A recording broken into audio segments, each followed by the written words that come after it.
നമസ്കാരം. ഭാരത് സ്വാഗതം. നമസ്കാരം. ഇറാനും ഇസ്രായേലും അമേരിക്കയും പശ്ചിമേഷ്യയെ വിറപ്പിച്ചുകൊണ്ടിരിക്കുകയാണ്. ഇറാൻ ഒരു ഭാഗത്ത്, ഇസ്രായേലും അമേരിക്കയും വേറെ.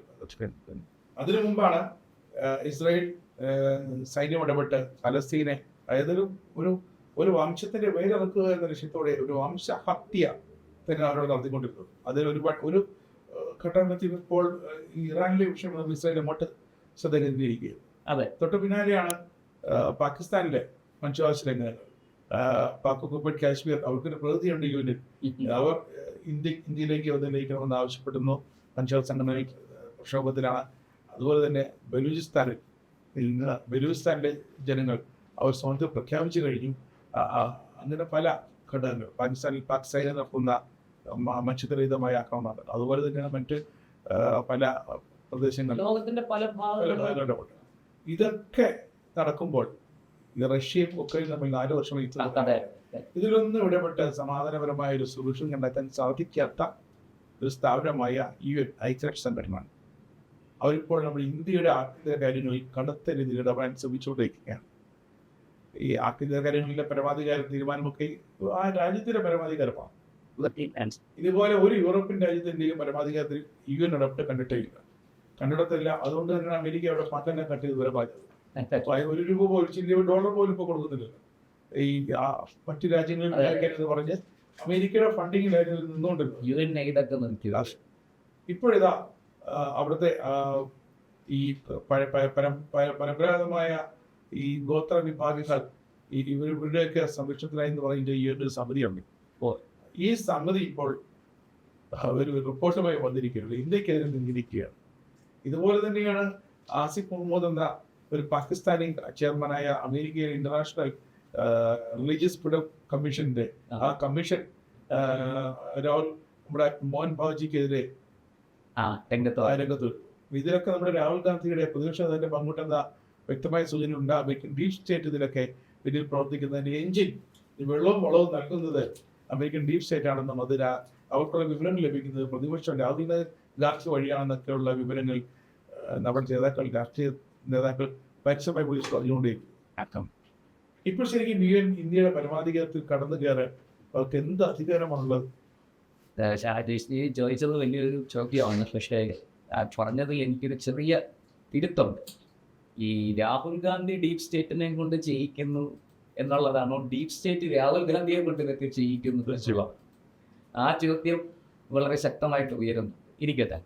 ഇവിടെ ഇപ്പം എന്താ പ്രശ്നം എന്ന് വെച്ചാൽ, നമുക്കറിയാം നമ്മുടെ രാജ്യം വികസന പ്രവർത്തനങ്ങളിൽ വളരെയധികം മുന്നോട്ട് പോയി.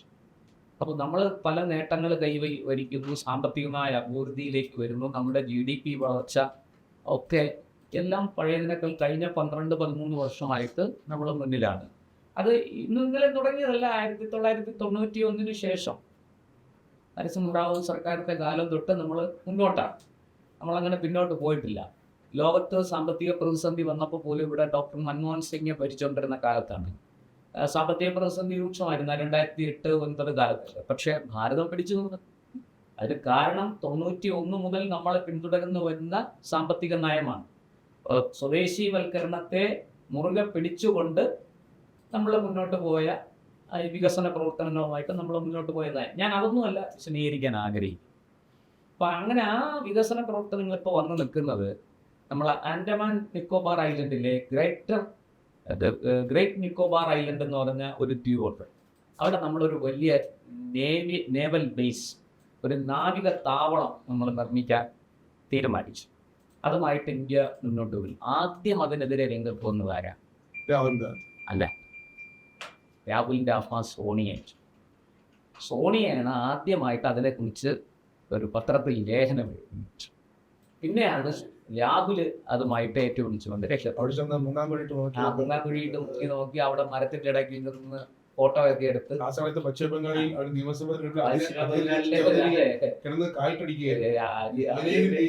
അതെ, അധീർ രഞ്ജൻ ചൗധരി രാഹുലിന്റെ കാല് പിടിച്ചു പറഞ്ഞു, ഒരു തവണയെങ്കിലും ഇവിടെ ഒന്ന് വരാൻ പറഞ്ഞു. പോയില്ല. നേരെ ഗ്രേറ്റ് നിക്കോബാർ ഐലൻഡിൽ പോയി. അവിടെ ചെന്ന് ഫോട്ടോഷൂട്ട് ചെയ്യായിരുന്നു രാഹുൽ. അപ്പൊ ഈ സോണിയ ഒരു പത്രത്തിലാണ്, എനിക്ക് തോന്നുന്നു ഇന്ത്യൻ എക്സ്പ്രസ്സിലാണെന്നാണ് എൻ്റെ ഒരു ഓർമ്മ, അതോ ടൈംസ് ഓഫ് ഇന്ത്യയിലോ ഏതിലോ ആണ് ഈ ലേഖനം എഴുതിയത്. അതായത് ഇന്ത്യ ഗവൺമെൻറ് ഈ ആൻഡമാൻ നിക്കോബാർ ഐലൻഡിൽ വംശഹത്യ നടത്താൻ പോകുന്ന തദ്ദേശീയമായ ഗോത്ര ജനതയെ, എത്നിക് ഗോത്രങ്ങൾ, അവരെല്ലാം ഇല്ലായ്മ ചെയ്യും. എന്നിട്ട് ആ ദ്വീപുകളിൽ നിന്ന് അവരെ കുടിയിറക്കിയിട്ട് ആ ദ്വീപ് അദാനിക്ക് കൈമാറാൻ പോകുന്നു, അംബാനിക്ക് കൈമാറാൻ പോകുന്നു എന്നുള്ള മട്ടിലൊക്കെയാണ് ആ ലേഖനം പോകുമ്പോൾ. നീ എഴുതിയ ലേഖനമല്ലേ, നമ്മളതിന് വലിയ പ്രാധാന്യമൊന്നും ആരും കൊടുത്തില്ല. പക്ഷെ തൊട്ട് പുറകെ രാഹുൽ ഗാന്ധി വന്നു. രാഹുൽ ഗാന്ധി പറഞ്ഞ പോലെ വലിയ ഇനി ഇവരുടെ പുറകെ എപ്പോഴും ഒരു മീഡിയ കാണുമല്ലോ. അങ്ങനെയൊക്കെ അപ്പോഴാണ് ഇത് വിശദമായ ചർച്ചയിലേക്ക് വരുന്നത്. ഈ രാഹുൽ സോഷ്യൽ മീഡിയയിലൂടെ ഇത് അറ്റാക്ക് ചെയ്യാൻ തുടങ്ങിയപ്പോഴാണ് നമ്മുടെ നാട്ടിലെ ആൾക്കാർ ഇതിനെക്കുറിച്ച് അന്വേഷിക്കാൻ തുടങ്ങി. അപ്പോൾ എപ്പോഴും ഇത്തരം കാര്യങ്ങൾ ഗവൺമെൻറ് എപ്പോഴും രഹസ്യമാക്കി വയ്ക്കും. നാവികത്താവളം നിർമ്മിക്കാൻ പോകുന്ന കാര്യമൊന്നും പരസ്യമായിട്ട് പെരുമ്പറ അടിച്ച് നടക്കേണ്ട കാര്യമില്ലല്ലോ. ഇതുമായി ബന്ധപ്പെട്ട് വേറെ ഒരുപാട് കാര്യങ്ങൾ നടന്നിട്ടുണ്ട്. ഞാൻ അതിലേക്കൊന്നും പോകുന്നില്ല. ഏതാണ്ട് ആ കാലത്താണ് ഈ ബംഗാളിൽ തെരഞ്ഞെടുപ്പ് നടക്കുന്നതിന് മുമ്പാണ് ബംഗ്ലാദേശിലെ ഢാക്കയിൽ ഒരു അമേരിക്കൻ ചാരൻ കൊല്ലപ്പെടുകയും അജ്ഞാതൻ്റെ കൈകൊണ്ട് കൊല്ലപ്പെടുകയൊക്കെ ചെയ്ത സംഭവം, വധിക്കപ്പെട്ടതൊക്കെ നമുക്കറിയാം. അപ്പോൾ ഇതിന് നമ്മൾ കാണാത്ത വേറൊരു മാനമുണ്ട്. ഈ നാവികത്താവളം അവിടെ വരുന്നത് ആർക്കും ഇഷ്ടമാക്കി. ഒന്നാമത്തെ കാര്യം, ഇത് ചൈനയ്ക്ക് ഇതൊരു വലിയ ഭീഷണിയാണ് ഉണ്ടാക്കുന്നത്. കാരണം ചൈനയുടെ ഈ അങ്ങ് പടിഞ്ഞാറ് നിന്ന് എണ്ണയും വഹിച്ചുകൊണ്ട് വരുന്ന കപ്പലുകളെല്ലാം കടന്നു പോകുന്നത് ഈ തീരത്തൂടെ, ഇവിടുത്തെ ഈ രാജ്യാന്തര കപ്പൽ ചാലിൽ കൂടെയാണ് കടന്നു പോകുന്നത്, ഇന്റർനാഷണൽ സീ റൂട്ട്. അവിടെ നിന്ന് വളരെ എളുപ്പമാണ് ഈ ആൻഡമാൻ നിക്കോബാർ ഐലൻഡുകളിലേക്ക്, ദ്വീപ് സമൂഹത്തിലേക്ക് പോകാനും പ്രത്യേകിച്ചും ഈ ഗ്രേറ്റ് നിക്കോബാർ ഐലൻഡിൽ പോകാനും വളരെ എളുപ്പം. അവിടെ ഒരു നാവികത്താവളം വരുമ്പോൾ ചൈന സ്വാഭാവികമായിട്ടും ഭയപ്പെടും. ചൈനയ്ക്ക് അതൊരു ത്രെട്ട് തന്നെയാണ്. അതിപ്പോൾ ഇന്ത്യ ഇന്ന് വരെ അങ്ങോട്ട് പോയൊരു രാജ്യത്തെ ആക്രമിച്ചിട്ടില്ല. നമ്മളെ ഉപദ്രവിക്കാൻ വന്നാൽ മാത്രമേ നമ്മൾ പ്രതിരോധിക്കാറുള്ളൂ. അവിടെ നമ്മൾ പ്രതിരോധിക്കുകയാണ് ചെയ്യുന്നത്.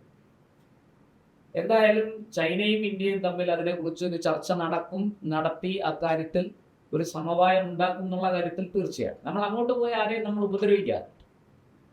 അപ്പോൾ ചൈനയേക്കാൾ കൂടുതൽ ഈ വിഷയത്തിൽ മറ്റാർക്കോ താല്പര്യമുണ്ട് എന്നുള്ളതാണ് നമുക്കിപ്പോൾ മനസ്സിലാവുന്നത്. കാരണം ഈ പറഞ്ഞതുപോലെ UN-ന്റെ CERD എന്ന് പറയുന്ന ഒരു കമ്മിറ്റി, അതായത് വംശീയ വിവേചന നിർമ്മാർജ്ജനത്തിനായുള്ള ഐക്യരാഷ്ട്രസഭാ കൺവെൻഷൻ, നേരത്തെ റിലീജിയസ് ഫ്രീഡത്തിന്റെ കാര്യം പറഞ്ഞത്, അതുപോലെ ഇത് വേറൊരു പതിപ്പാണ്. ഇത് അതായത് ലോകമെങ്ങുമുള്ള, ഇപ്പൊ നമ്മളറിയാലോ യുണിസെഫിന്റെ പൈതൃക പട്ടിക, പൈതൃക സംസ്കാരം, പൈതൃക പ്രദേശം, ഇപ്പോൾ നമ്മുടെ കൂടിയാട്ടം എന്ന് പറയുന്നത് ലോകത്തിലെ ഏറ്റവും പഴക്കം ചെന്ന ഒരു കലാരൂപമാണ് എന്ന് UN അംഗീകരിച്ചിട്ടുണ്ട്. അത് യുണിസെഫ് അതിനെ സംരക്ഷിക്കാൻ വേണ്ടുന്ന കാര്യങ്ങളൊക്കെ ചെയ്യുന്നു. അപ്പോൾ അതിന് ഫണ്ടൊക്കെ കൊടുക്കും അവർ. അതുപോലെ നമ്മുടെ ഇപ്പോൾ ഈ തിരുവനന്തപുരത്ത് നമ്മുടെ ഈ നഗരത്തിൽ കോട്ടയ്ക്കകത്ത് പത്മനാഭസ്വാമി ക്ഷേത്രത്തിന് ചുറ്റുപാടുമുള്ള അഗ്രഹാരങ്ങൾ, ഈ ബ്രാഹ്മണ അഗ്രഹാരങ്ങൾ, അതുപോലെ തന്നെ പാലക്കാട് കൽപ്പാത്തി തെരുവിലെ അഗ്രഹാരങ്ങൾ, ഇതൊക്കെ പൈതൃക സംരക്ഷണ ഇതിൽ വരുന്ന പട്ടികയിൽ വരുന്നതാണ്. ഇതിനെ ഇതൊന്നും പൊളിക്കാനോ പാടില്ല. അതിനെ ആ രൂപത്തിൽ തന്നെ സംരക്ഷിക്കണം, അറ്റകുറ്റപ്പണിയൊക്കെ ചെയ്യാം. അങ്ങനെ ഒരു പദ്ധതി ഉണ്ട്. അതുപോലെയാണ് ഈ എത്നിക് ഗോത്രങ്ങളെ സംരക്ഷിക്കാൻ വേണ്ടുന്ന തദ്ദേശീയമായ ഒരു എന്താ പറയുക, വളരെ പഴക്കം ചെന്ന ആ ഗോത്ര സ്വഭാവത്തിൽ കഴിയുന്ന ആൾക്കാർ.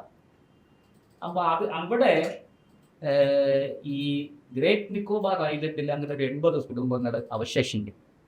അപ്പം അവരെ ഇന്ത്യ ഗവൺമെൻറ് പറഞ്ഞത് നിങ്ങളെ സംരക്ഷിക്കും, നിങ്ങളെ ഇവിടത്തേക്ക് ഓടിക്കില്ല, നിങ്ങളെ സുരക്ഷിതരാക്കി ഇവിടെ ഇരുത്തിക്കൊണ്ടേ ഞങ്ങൾ ചെയ്യുള്ളൂ. അപ്പം നമ്മുടെ വിഴിഞ്ഞം തുറമുഖം വന്നു, എത്ര കുടിയൊഴിപ്പിച്ചു അവിടെ? കുറച്ച് പേര് കുടിയൊഴിക്കപ്പെടും. നമ്മൾ കൊച്ചിയിൽ വല്ലാർപാടം കണ്ടെയ്നർ ടെർമിനലിൽ വന്നു, എത്ര പേരെ കുടിയൊഴിപ്പിക്കും. തദ്ദേശീയരായ കുറച്ച് ആൾക്കാരെ അവിടുന്ന് കുടിയൊഴിപ്പിക്കും, അവർക്ക് അതിന് വേണ്ടുന്ന അത്തരത്തിൽ കൊടുക്കും, നഷ്ടപരിഹാരം കൊടുത്തിട്ടാണ് അവർക്ക് കുടിയൊഴിപ്പിക്കുന്നത്. പക്ഷെ ഇവിടെ ആരെയും കുടിയൊഴിപ്പിക്കേണ്ട ആവശ്യമില്ല. ഗവൺമെന്റ് പറഞ്ഞു ഇത് കുടിയൊഴിപ്പിക്കൽ, നിങ്ങളെ ഒരു ഭാഗത്ത് ആ ദ്വീപിന്റെ തന്നെ ഒരു ഭാഗത്തേക്ക് നിങ്ങളെ മാറ്റും. ഈ പോർട്ടിൻ്റെതായ രീതിയിൽ കാര്യങ്ങൾ ചെയ്ത് മുന്നോട്ട് പോകും. അപ്പൊ ഇവിടെ ഒരു പോർട്ട് വരുന്നത് ചൈനയ്ക്ക് ഒരു ത്രട്ടുണ്ട്, ഇന്ത്യക്ക് അത് അത്യന്താപേക്ഷിതമാണ്.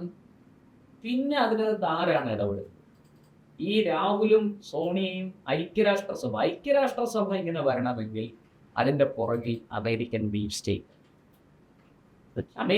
സ്റ്റേറ്റിന് ഇക്കാര്യത്തിലുള്ള താല്പര്യം എന്താണെന്ന് വെച്ചാൽ, ഇവിടെ ഇങ്ങനെ ഒരു പോർട്ട് വരുന്നത് ചൈനയ്ക്ക് മാത്രമല്ല ഭീഷണി, അത് അമേരിക്കയ്ക്കും ഭീഷണിയാണ്. വെച്ചാൽ ഈ ഇൻഡോ പസഫിക് മേഖലയിൽ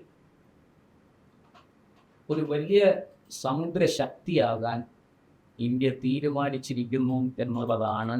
അതിന് വേണ്ടുന്ന ബേസ് വർക്കുകളാണ് ഇതൊക്കെ എന്നുള്ളത് അമേരിക്കൻ ഡീപ് സ്റ്റേറ്റ് CIA മനസ്സിലായി. അതാണ് കാരണം. അപ്പോൾ ജപ്പാനുമായിട്ട് ഇപ്പോൾ ഇന്ത്യ ട്രേഡ് കരാറിലൊക്കെ, വാണിജ്യ കരാറിലൊക്കെ ഏർപ്പെട്ടു. ജപ്പാനുമായിട്ട് വലിയ സൗഹൃദത്തിലാണ്. ജപ്പാൻ വലിയൊരു നിക്ഷേപം ഇന്ത്യയിൽ നടത്താൻ പോകുന്നത്. ബുള്ളറ്റ് ട്രെയിൻ ഫ്രീ ആയിട്ട് കൊടുക്കാമെന്ന് പറഞ്ഞിരിക്കുന്നു, അല്ലേ? ഇപ്പോൾ ജപ്പാനും ഇന്ത്യയുമായിട്ടുള്ള സഹകരണം വർദ്ധിക്കുന്നത് അമേരിക്കയ്ക്ക് താല്പര്യമുള്ള കാര്യമല്ല. ഇനി തൊട്ടപ്പുറത്ത് ആസ്ട്രേലിയ, നമ്മളീ പറയുന്ന പോലെ ഇനി ഇതിനോടടുത്ത് വരുന്ന ആസ്ട്രേലിയയുമായിട്ട് നമ്മൾ നല്ല ബന്ധമാണ്. ആസ്ട്രേലിയയും ഇന്ത്യയുമായിട്ടും നല്ല സൗഹൃദത്തിലും മികച്ച കരാറുകളിലും ഏർപ്പെടുന്നു. അപ്പോൾ ഇതൊക്കെ ഈ ഇൻഡോ പസഫിക് മേഖലയിൽ അമേരിക്ക വിചാരിക്കുന്നതിനേക്കാൾ അപ്പുറത്തേക്ക് ഇന്ത്യ വളരുന്നു എന്നുള്ളതാണ്. അതാണ് അമേരിക്കയുടെ ലേവലാസ്. അതാണ് ഡീപ് സ്റ്റേറ്റ് ഇത്തരത്തിലുള്ള കുൽസിത ശ്രമങ്ങൾ നടത്തി ഇതിനെ തകർക്കാൻ ശ്രമിക്കും. ഇവരിപ്പോൾ ഈ വലിയ ചന്ദ്രഹാസമൊക്കെ എടുത്തുകൊണ്ട് ഇറങ്ങി വന്നിരിക്കുകയാണ്. അവിടെ അതൊന്നും പറ്റത്തില്ല. അവിടെ തദ്ദേശീയ ഗോത്ര ജനതയുണ്ട്, അവരെ കുടിയൊഴിപ്പിക്കാൻ പറ്റില്ല. താൻ ആരും വൈറസ് പറയാൻ മറ്റേ ഇതൊക്കെ പറയാൻ താനാരാ? തനിക്ക് എന്ത് കാര്യം? ഇത് നമ്മുടെ അതിർത്തിക്ക് പുറത്തല്ല. നമ്മൾ പോയിട്ട് വേറെ ഏതെങ്കിലും ഒരു രാജ്യത്തിന്റെ ഒരു ദ്വീപ് സമൂഹത്തെ അല്ല നമ്മൾ കൈകാര്യം ചെയ്യുന്നു. ഇത് നമ്മുടെ കയ്യിലിരിക്കുന്ന ഇന്ത്യ ഗവൺമെന്റ് ഭരിക്കുന്ന കേന്ദ്രഭരണ പ്രദേശമൊക്കെ ആയ സ്ഥലത്ത് നമ്മളൊരു ഒരു സാധനം നിർമ്മിക്കാൻ പോകുമ്പോൾ അത് വേണ്ടെന്ന് പറയാൻ താൻ ആരുവ? വളരെ കൃത്യമായിട്ട് നമ്മളെ സംബന്ധിച്ചിടത്തോളം നമുക്കിതിന് ആരോട് ചോദിക്കേണ്ട കാര്യമില്ല. അപ്പം നമ്മുടെ വിദേശകാര്യ മന്ത്രാലയം, നമ്മുടെ ഡിഫൻസും ഒക്കെ ഈ കാര്യത്തിൽ ശക്തമായ മറുപടി പോയിട്ട്. ഇപ്പോൾ നമുക്കറിയാലോ, മോദി മിണ്ടിയിട്ടില്ല. പക്ഷെ നമ്മുടെ വിദേശകാര്യമന്ത്രി ജയശങ്കർ അടക്കം വിദേശകാര്യ വകുപ്പ് വളരെ ശക്തമായ മറുപടി അമേരിക്കയിൽ UN ഒക്കെ കൊടുത്തിട്ടുണ്ട്. നിങ്ങൾ നിങ്ങളുടെ കാര്യം നോക്കിയാൽ ഇവർ പറയുന്നല്ലോ റിലീജിയസ് ഫ്രീഡം ഇല്ല. ഇവര് ഈ UN ഈ CERT എന്ന് പറയുന്ന ഈ കമ്മിറ്റി പുതിയ ആരോപണങ്ങൾ കൊണ്ടുവരികയാണ്. എന്താണ്? അഭയാർത്ഥികളോട് മനുഷ്യത്വം കാണിക്കുന്നില്ല. എന്താ നിങ്ങൾ കാണിച്ചോ? ഞങ്ങൾക്ക് ഇത്രയൊക്കെ പറ്റുള്ളൂ, നിങ്ങൾ കാണിച്ചു. റോഹിംഗ്യകളെ ഇന്ത്യയിലേക്ക് പ്രവേശിപ്പിക്കുന്നില്ല, നിങ്ങൾ ഒരു രാജ്യവും കയറ്റുന്നില്ല. നമുക്കതറിയുന്ന കാര്യങ്ങളുണ്ട്. നമ്മൾ അവരോട് പറയുന്ന UN നിങ്ങൾക്ക് പ്രശ്നമുണ്ടോ? കയറ്റുന്നില്ലേ? നിങ്ങൾ വിളിച്ച് കയറ്റിക്കോ, അമേരിക്ക കയറ്റിക്കോ, ഞങ്ങൾക്ക് പ്രശ്നമൊന്നുമില്ല, നിങ്ങളവിടെ കയറ്റിക്കോ. ഞങ്ങൾക്ക് പറയാനും ഇന്ത്യക്കാരെങ്കിലും അവിടെ നുഴഞ്ഞു കയറി നിങ്ങൾ പറ, അമ്മമാരെ ഇങ്ങോട്ട് ഡീപ്പോർട്ട് ചെയ്യും, ഞങ്ങൾ ഇവിടെ പിടിച്ചോളാം. ഇത് റോഹിംഗ്യകളെ ഞങ്ങളിവിടെ കയറ്റണം, അവർക്ക് വിദ്യാഭ്യാസം കൊടുക്കണം, അവർക്ക് ചികിത്സ കൊടുക്കണം, അവർക്ക് ആഹാരം കൊടുക്കണം. ഇത് സൗകര്യമില്ല, ഞങ്ങൾക്ക് സൗകര്യമില്ല. അമിത്ഷാ വളരെ വ്യക്തമായിട്ട് പറഞ്ഞു, നമ്മുടെ രാജ്യത്തെ പൗരന്മാരുടെ കാര്യം കഴിഞ്ഞിട്ട് മാത്രമേ ബാക്കി എന്തിനെ കുറിച്ച് നമ്മൾ ചിന്തിക്കുന്നു. റിലീജിയസ് പ്രോസിക്യൂഷൻ, മത വിവേചനം, മതപീഡനം, ന്യൂനപക്ഷങ്ങൾ പീഡനം അനുഭവിച്ച് ഇങ്ങോട്ടേക്ക് മറ്റ് രാജ്യങ്ങളിൽ നിന്ന് വരുന്ന അവരെ സ്വീകരിക്കാൻ ഇവിടെ നിയമമുണ്ട്. ആ നിയമം അനുസരിച്ച് സ്വീകരിക്കും. ഇപ്പൊ തോന്നിയാസം ഇങ്ങോട്ട് കയറാനൊന്നും ആർക്കും പറ്റില്ല, ആരാണെങ്കിലും പറ്റില്ല. അപ്പോൾ ഇപ്പൊ പറയണമെന്ന് വെച്ചാൽ റോഹിംഗ്യകളെ നമ്മളിവിടെ അക്കോമഡേറ്റ് ചെയ്യും. ബംഗ്ലാദേശിൽ നിന്ന് ബർമയിലോട്ട് മറ്റുമൊക്കെ നുഴഞ്ഞു കയറി, മ്യാൻമാറിലോട്ട് നുഴഞ്ഞു കയറിയ ആൾക്കാർ അവിടെ പെറ്റുകൂട്ടി അവിടുത്തെ ജനസംഖ്യ സന്തുലിതാവസ്ഥയെ തകർത്ത് നാമാവിശേഷമാക്കി ആ രാജ്യത്ത് കലാപം ഉണ്ടാക്കിയപ്പോഴാണ് അവർ തിരിച്ചടിച്ചു. അങ്ങനെയാണ് നിങ്ങളെല്ലാം കൂടെ കിട്ടിയതും പുറകെ ഓടി വന്ന് ബംഗ്ലാദേശ് തിരിച്ചു കയറാൻ നോക്കിയപ്പോൾ ബംഗ്ലാദേശ് സമ്മതിക്കുന്നില്ല. അങ്ങനെ ഇവന്മാരെല്ലാം കൂടെ കടൽ മാർഗ്ഗം ഇന്ത്യയിലോട്ട് വരുന്നു. അപ്പോൾ ഇന്ത്യ ഗവൺമെൻറ് ഒക്കെ ഇത് പറ്റത്തില്ല. ഈ നാവികത്താവളം അവിടെ വന്നു കഴിഞ്ഞാൽ പിന്നെ ഓരോരുത്തരും ഈ കടലിലൂടെ ഇന്ത്യയുടെ അനുവാദമില്ലാതെ ഇന്ത്യയുടെ അതിർത്തിക്കകത്ത് കയറാൻ പറ്റില്ല. കയറിയാൽ അപ്പം വെടിയാണ്. ഇതൊക്കെയാണ് ഇവരെ നമ്മൾ ഏറ്റെടുക്കണം. എന്നിട്ട് അവർക്ക് ഉണ്ണാനും കൊടുക്കാനും നമ്മൾ കൊടുക്കണം. ഈ രാജ്യത്ത് നമ്മളങ്ങനെ പട്ടിണി കിടന്ന് ജീവിക്കുന്നോ നമ്മൾ സുരക്ഷിതരാണോ എന്നുള്ളതൊന്നും വിഷയമല്ല. ഇവർ നോക്കുമ്പോൾ നമ്മുടെ ഇപ്പോൾ ഇതിന് ചിക്കിലി ഉണ്ടല്ലോ. ഇന്ന് GDP കൂടി അതിവേഗം വളരുന്ന സമ്പദ് വ്യവസ്ഥ, പിന്നെ കയറ്റുമതി വർദ്ധിച്ചിരിക്കുന്നു. അങ്ങനെ ഇങ്ങനെ നമുക്ക് വരുമാനമുണ്ട് ഇപ്പം ഇച്ചിരി. നമ്മൾ അത്യാവശ്യം പിന്നെ 17 എന്തോ ആയിരുന്നു നമ്മുടെ അതിദരിദ്രരുടെ ഇത്. അതിപ്പോൾ 2.3% കുറഞ്ഞിട്ടുണ്ട്. അപ്പം നോക്കുമ്പോൾ എന്നാൽ നിങ്ങൾ വെച്ച് കയറ്റിക്കും. ഇതൊക്കെയാണ് ഇവന്മാരുടെ തന്ത്രം. അതായത് ഇങ്ങനെ ഇപ്പോൾ ഈ പറയുന്ന റോഹിംഗ്യകളും ബംഗാളി സംസാരിക്കുന്ന മുസ്ലിങ്ങൾ എന്താ ബംഗ്ലാദേശിൽ നിന്നൊന്ന് പറയാൻ എന്താ കുഴപ്പം? ബംഗ്ലാദേശ് എന്ന് പറയുന്ന ഒരു രാഷ്ട്രത്തിൽ നിന്ന് അവന്മാരെന്തിനാ ഇങ്ങോട്ട് നുഴഞ്ഞു കയറുന്നത്? ചോദിക്കണം. അവിടെ ഒരു രാജ്യത്തെ പൗരന്മാര് എന്തിനാണ് അടുത്ത രാജ്യത്തിലേക്ക് നുഴഞ്ഞു കയറാൻ വരുന്നത്? അപ്പൊ ഇവിടുത്തെ സമ്പത്ത് കൊള്ളയടിക്കാനാണ്. ഇവര് പറയുമ്പോഴും നിങ്ങൾ വന്ന് പരിശോധിക്കും അല്ലേ? ഇതെല്ലാം നിർത്തി വെക്കണം. ഞങ്ങൾ അവിടെ വന്ന് ഞങ്ങൾ വിശദമായ പഠനം നടത്തും. മറ്റേ ഇന്ത്യൻ സർക്കാർ അനുവദിച്ചാൽ ജയശങ്കർ പറഞ്ഞ മറുപടി നല്ല രൂപത്തിൽ തിരിച്ചു പോകില്ല എന്നാണ് വരുന്നവർ. അപ്പൊ UN മര്യാദക്കാണെങ്കിൽ മര്യാദ. ഇപ്പൊ നമ്മളോട് പറയുകയാണ്, അല്ലാതെ അവിടുത്തെ ഗോത്രവർഗക്കാരെ ബാധിക്കുന്നുള്ള പരാതിയൊക്കെ വരുന്നത്, നിങ്ങൾ ഈ കാര്യത്തിൽ എന്താണ് നിങ്ങൾക്ക് പറയാനുള്ളത് എന്ന് ചോദിച്ചാൽ ശരി, നമ്മൾ മാന്യമായ മറുപടി പറയും അല്ലേ? നമുക്കത് പരിശോധിക്കാം. നിങ്ങളത് നിർത്തിവെക്കണം. ഞങ്ങളവിടെ വന്ന് പഠിച്ചതിന് ശേഷം ഉണ്ടാക്കിയാൽ മതി എന്ന് പറയാൻ ഇവനാരാ? ഇവൻ്റെയൊക്കെ തന്തയുടെ വകയാണോ ഈ രാജ്യത്ത്? അല്ലല്ലോ. ഈ രാജ്യത്തിന് സ്വന്തമായിട്ടൊരു പൈതൃകമുണ്ട്, ഒരു പാരമ്പര്യമുണ്ട്. നമ്മൾ വളരെ കഷ്ടപ്പെട്ട് അധ്വാനിച്ച് മുന്നോട്ട് പോകുന്ന ഒരു രാഷ്ട്രമാണ്. നമ്മുടെ സുരക്ഷ നോക്കാൻ നമുക്കറിയാം. നമ്മുടെ രാജ്യത്തെ ജനങ്ങളെ അതിൻ്റെ ഏത് എത്തനിക് ഗോത്ര വിഭാഗമാണെങ്കിലും ശരി, എത്ര വലിയ ട്രൈബൽ ഗ്രൂപ്പ് ആണെങ്കിലും ശരി, അവരെ സംരക്ഷിക്കാൻ നമുക്കറിയാം. ഇത്രയും കാലം ഈ രാജ്യത്ത് ജനങ്ങളെ സംരക്ഷിച്ചത് ഇവരാരും അല്ലല്ലോ, ഈ രാജ്യത്തെ ഗവൺമെൻറ് തന്നെ. 1947 ശേഷം ഈ രാജ്യം സ്വതന്ത്രമായതിനു ശേഷം ഇവിടുത്തെ ജനങ്ങളെ മുഴുവനും സംരക്ഷിച്ചത് ഈ രാജ്യത്തെ ഗവൺമെൻറ്റുകളാണ്. ഈ രാജ്യം ഒന്നടങ്കം ഒറ്റക്കെട്ടായിട്ട് നിന്നതുകൊണ്ടാണ് നമ്മുടെ വളർച്ച ഇത്ര വേഗത്തിൽ മുന്നേറുന്നത്. അപ്പോൾ ഇതിലൊക്കെ അസൂയ പൂണ്ട കുറേ ആൾക്കാർ. അതിൽ അമേരിക്കയ്ക്കും വലിയ ക്രിമികടിയുണ്ട്. ഇന്ത്യ വളരുന്നത് അവർക്ക് ഒട്ടും ഇഷ്ടമല്ല. അതാണ് ഈ ഡീപ് സ്റ്റേറ്റിനെ ഉപയോഗിച്ച് ഈ കുത്തിത്തിരിപ്പെല്ലാം ഉണ്ടാക്കുന്നത്.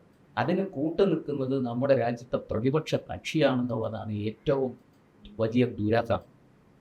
ഈ രാഹുൽ ഗാന്ധിയും അമ്മ സോണിയയും ഒക്കെയാണ് ഇതിനെ കൂട്ടു നിൽക്കുന്നത്. അതായത് മാതൃരാജ്യത്തോട് എന്തെങ്കിലും ഒരു ഭക്തി വേണ്ടേ? സോണിയയുടെ മാതൃരാജ്യം ഇന്ത്യയല്ല, പോട്ടെ. പക്ഷേ ഈ പ്രതിപക്ഷ നേതാവ് രാഹുൽ ഗാന്ധിയുടെ അദ്ദേഹം ജനിച്ചു വീണത് ഈ മണ്ണിലല്ലേ? ഈ മണ്ണിനോടല്ലേ അദ്ദേഹത്തിന് കൂറുണ്ടാകേണ്ടത്? അപ്പം ഇതൊക്കെ പറഞ്ഞ് ഇങ്ങനെ ഈ ശത്രു രാജ്യങ്ങളുടെ ചാരസംഘടനകളുമായിട്ട് ചേർന്ന് ഈ രാജ്യത്തെ അട്ടിമറിക്കാൻ ശ്രമിക്കുന്നവരുടെ കൂടെയാണോ പ്രതിപക്ഷ നേതാവ്? ഇതാണ് ചോദ്യം. അപ്പോൾ ഗ്രേറ്റ് നിക്കോബാർ ഐലൻഡിൽ ഇന്ത്യ എന്തെങ്കിലും ഒന്ന് നടത്താൻ തീരുമാനിച്ചിട്ടില്ല. അവിടെ നാവികത്താവളം മാത്രമല്ല വരച്ച് വലിയൊരു ഒരു ഈ ഈസ്റ്റേൺ കമാൻഡ്, നേവൽ കമാൻഡിൻ്റെ ഹെഡ്ക്വാർട്ടേഴ്സാണ് ഒക്കെ തരാൻ പോകുന്നത്. ചെറിയ കാര്യമല്ല. നമ്മൾ വളരെ ആസൂത്രിതമായിട്ടാണ് അതൊക്കെ ചെയ്യുന്നത്. നമുക്ക് ലക്ഷ്യങ്ങളുണ്ട്. നമ്മൾ ഉദ്ദേശിക്കുന്നത് നമ്മുടെ നേരെ ആരും ഈ കുതന്ത്രങ്ങളുമായിട്ട് വരരുത്. അത് ചൈന ആയാലും കൊള്ളാം, ആരായാലും കൊള്ളാം. സൗഹൃദം. പക്ഷെ നമ്മളെ ഉപദ്രവിക്കാൻ വന്നാൽ, ചൊറിയാൻ വന്നാൽ നമ്മളെ വിടില്ല. അതിന് നമ്മളിപ്പോൾ ഇത്രയും വളരുമ്പോൾ നമ്മുടെ അതിർത്തികൾ സുരക്ഷിതമാക്കണം. കാരണം സുരക്ഷിതമാക്കിയില്ലെങ്കിൽ സമ്പത്ത് കയ്യിലുള്ളവൻ, ഞാൻ ചോദിക്കട്ടെ, ഒരാൾ നല്ല വീട് വെച്ചു, നല്ല കാറ് വാങ്ങിച്ചു, ഒക്കെ ചെയ്തു, വീട്ടിൽ സെക്യൂരിറ്റിയെ വെക്കില്ലേ? ഗേറ്റ്, നല്ല ബലമുള്ള ഗേറ്റ്, നല്ല മതിൽക്കെട്ട് ഉണ്ടാക്കിയില്ല. കാരണം ഇല്ലെങ്കിൽ കള്ളന്മാരെ മോഷ്ടിക്കാൻ. അപ്പോൾ നമ്മുടെ രാജ്യത്തിൻ്റെ അതിർത്തികൾ സുരക്ഷിതമാക്കാൻ വേണ്ടിയിട്ട് നമ്മൾ പല നടപടികളും ചെയ്യും.